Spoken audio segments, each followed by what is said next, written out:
This is the world that we are living in now.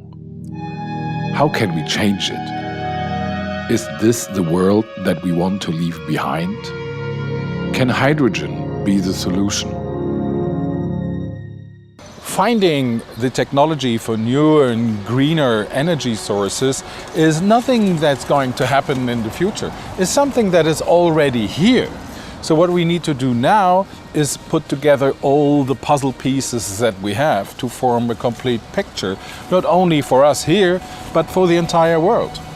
One thing that became clear to me over this hydrogen discovery series, it was kind of a mental leap for me to realize that we're using energy that's already stored in the earth, that it's something that's already created.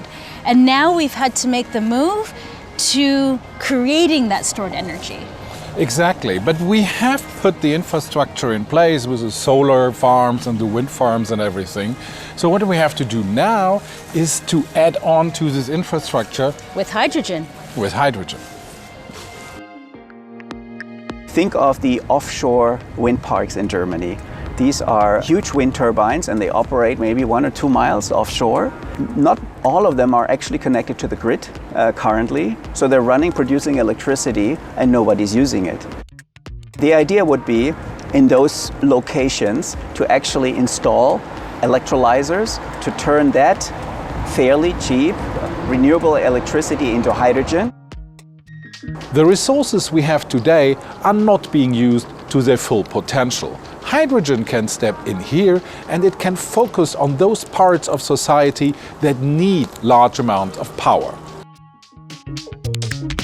But so far we subsidize fossil fuels to have cheap energy for our needs. So it's hard for new tech to compete with a system that's been in place for 150 years. What we need from the government is a very ambitious environmental regulation. Because if we are honest, what do we observe? We observe that it is still absolutely legal to pollute. We can put CO2 in the atmosphere, we can put toxic particles in the lungs of the citizens. It is allowed. Imagine a regulation that will not be so complacent, regulation that would be much tougher in terms of environment. This would push the electric mobility, battery or hydrogen-driven cars and trucks everywhere. And this will be the best signal that governments could give in order to really promote clean mobility. We've all experienced it. How hard is it to break a bad habit? And what about making a fundamental life shift? Now imagine changing the entire energy sector.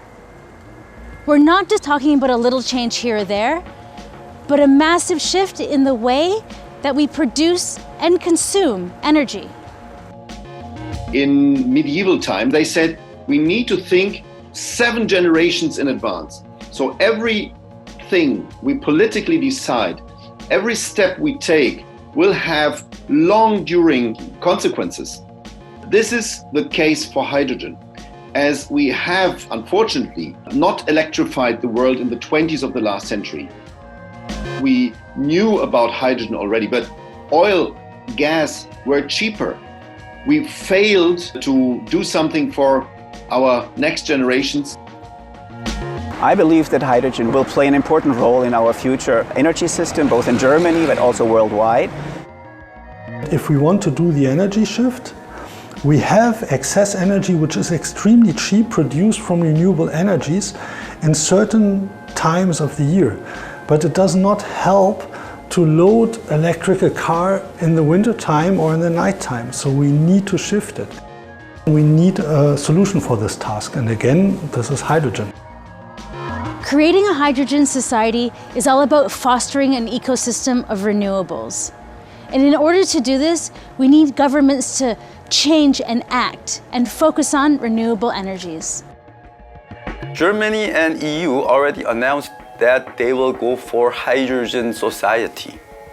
And they have made specific targets, they made specific organizations, and I think 2020 is the starting year of hydrogen society, and I'm very excited.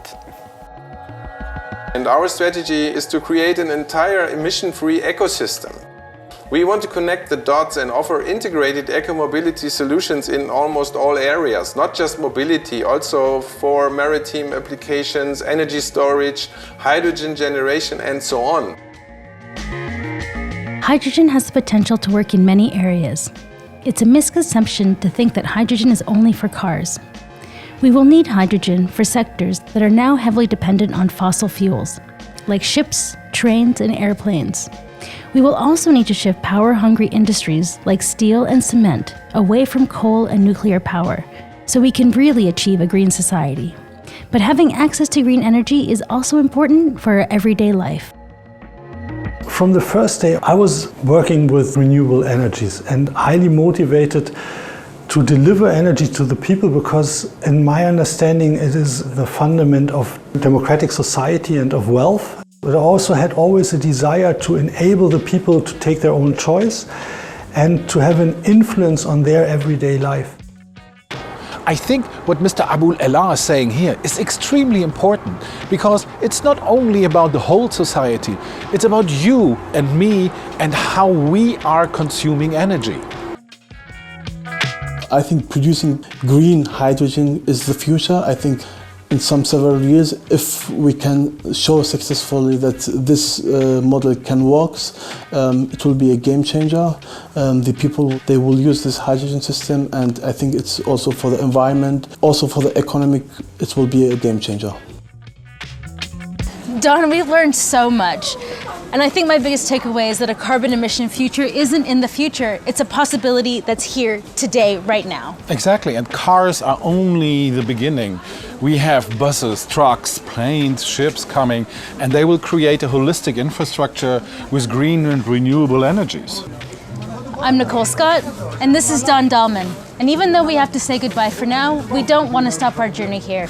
We want to keep on looking at how we can change our lifestyle to be more green and sustainable using hydrogen. And we are convinced now that hydrogen will have a huge impact for all our future.